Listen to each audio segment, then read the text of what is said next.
The tenets of democracy are skills for living in our society that include tolerance, critical thinking and decision-making, thinking together and making meaning, power sharing and empowerment, and individual responsibility and civil involvement with others. More information on this can be found in the Technology as Facilitator of Quality Education model.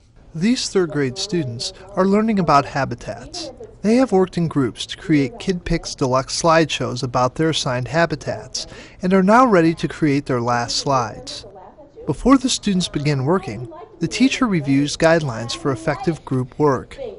The students show an understanding of tolerance as they discuss things they can do to work well in their groups. The students know that they should listen to each other and make eye contact to show that they are listening. And they need to pay attention to what the other members of their group are saying. What do we do when we work in groups? Ashley? Listen to other people that are talking. How do you listen to other people that are talking? You look at them and you look at their who's talking, and then they know you're listening. Okay, if you look at somebody who's talking to you, they know you're listening. How else do they know you're listening? If you don't squirm everywhere. Okay, sitting still. Do we disagree with somebody? Okay, let's say, I want this idea as a perfect organism, and nobody in my group wants it. Do I just sit and look at them and pout, stomp my feet? I should get my idea. No? What do we do? You talk it over and you see more about it, and if the other members in your group like it, then if you can agree on it, or if the other groups don't want it, you can try and give another animal that you all want. Okay, yeah. The teacher circulates among the students. She provides guidance as they work cooperatively on their slideshows. The students demonstrate individual responsibility by showing reliability and accountability within the group. They are responsible for their own work as well as the overall performance of their group. Okay, what do you got? Miss Whitworth, you know that restaurant in Red Oak? That was good food. Okay, but you need to focus on this, okay?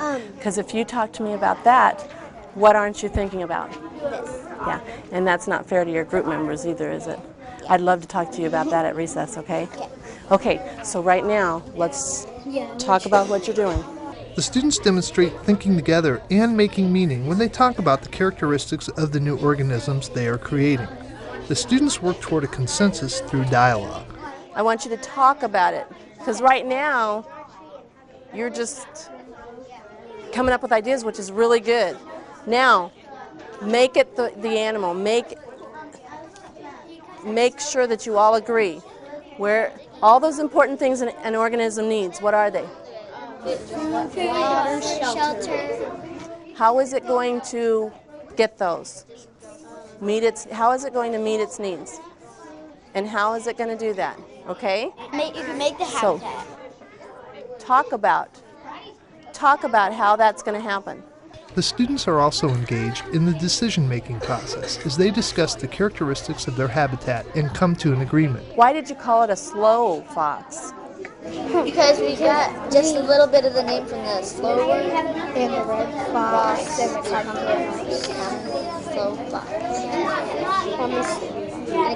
Tell me about these.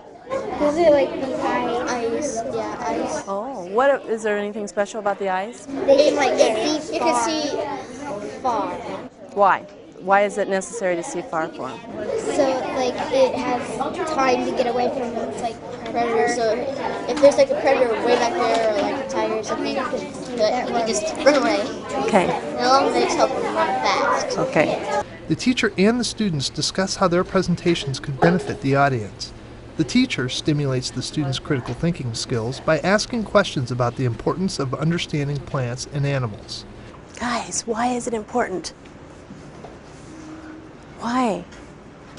We talked about it a little bit when we started this unit on animals. Some of you came up with some ideas, but maybe now that we're done talking about this unit, I want to know why all this work was worthwhile. Because some are worth, some you get food from. We get something from these animals? Yeah. Would we survive without these animals on Earth? No. Okay. Yeah. We get food from these animals. What else? Molly? Medicine from them. Okay, sometimes we can create or make new, scientists can make new medicines. Think that's important? If like a plant died, then the whole food chain would be wrecked. Ashley? If the fish die off, the other animals that eat the fish start dying off. Is that important? Why? Because if keep on dying off, we won't have any. Do we need to know the reason why they're dying off? You Yeah. think that might be important? Yeah. Oh, yeah, and remember how there was some leak in some kind of gas, I think it was. Well, that would be important because... In the water pipes, it could poison people. That's right. So, yes, we need to be aware of the plants and animals on this earth, don't we? And the changes that are going on. And your parents need to be aware of it. And all your life you'll need to be aware of it, won't you? And that's why we study this, isn't it? So it is pretty important. The teacher has the students share their knowledge of plants and animals with their classmates and families through their KidPix Deluxe slideshow presentations. The students experience power sharing and empowerment as they share authority and responsibility for their presentations. The students are further empowered when the teacher allows them to create a survey and distribute it to the audience. This gives the students a source of feedback they can use to improve future projects. I like this science project because I liked the rattlesnake that lives in the desert. The joshua tree is 3 feet tall. It gets its water from deep in the ground. The only places it grows is in the desert. If it has too much water, it won't survive. We've learned a lot about science, a lot about technology, a lot about group work, working together and not working together, and how that works to the end product or doesn't work to the end product. But it's been a wonderful project, and we're glad that we could share it with you. They are ready to have you travel around the world, really, and visit their habitats. And we do have a survey. The students helped create a survey, so it will be at the back table as soon as I get it out of the printer or the copier. There's a whole bunch of them in there. If you could fill those out, if you'd like to take them home and send them back with the students for tomorrow morning, because we will be using them to critique our project. So if you'd like to do that, or you'd like to spend a few minutes after the show and fill those out for us, we really would appreciate it. I'll let you visit.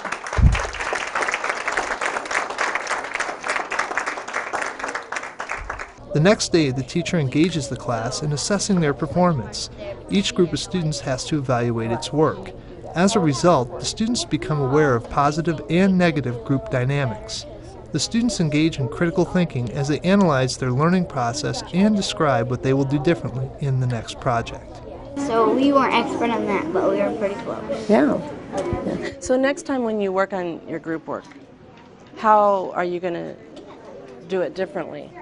We'll probably concentrate a little bit more. No laughing. Oh, you think that was a problem? Yeah, laughing. A lot of laughing. What did that do? It got irritated. Yeah, and it got people irritated. Oh, who? Us. Oh, okay. So, Did you have fun doing it? yeah. But you realized maybe a little too much fun Yeah. as far as getting the slide completed? You had to do it a couple times, didn't you? Yeah. Do you think that had anything to do with the laughing? Yeah. Having to do it a couple times? Yeah. Okay.